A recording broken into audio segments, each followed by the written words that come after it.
On va voir aujourd'hui ensemble la lecture du marché parce que beaucoup de traders débutants regardent les graphiques comme si c'était une suite de bougies aléatoires. Mais en réalité, le marché nous raconte quelque chose.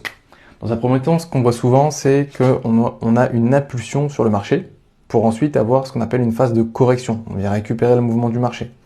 Et derrière, on continue dans la tendance. Donc on voit qu'on a formé un point haut, on a formé un point bas et on est parti former un nouveau point haut. On se situe simplement dans ce qu'on appelle une tendance haussière. Donc ça, c'est une tendance dite haussière.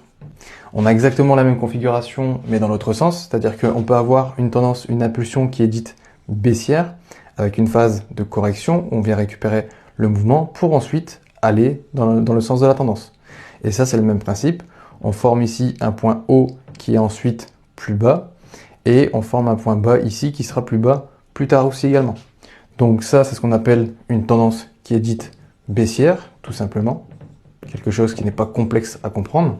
Et le dernier mouvement qui est identifiable sur les marchés, c'est ce qu'on appelle une phase de consolidation, également aussi appelée phase de range. C'est-à-dire qu'on va avoir une impulsion et une correction qui est de la même distance que cette impulsion. Et on va reproduire ça à plusieurs reprises. Et donc ce qui va se produire, c'est qu'on va voir qu'on aura des points hauts sur un même niveau et des points bas également sur un même niveau. On forme donc une phase de consolidation qui forme généralement un rectangle. Et ça, c'est une phase d'incertitude, c'est-à-dire qu'il existe un bras de fer entre les acheteurs et les vendeurs. On a donc vu les trois phases ensemble qui existent sur la lecture de marché. Et si vous ne comprenez pas ces structures simples, vous allez toujours rentrer au mauvais moment sur les marchés.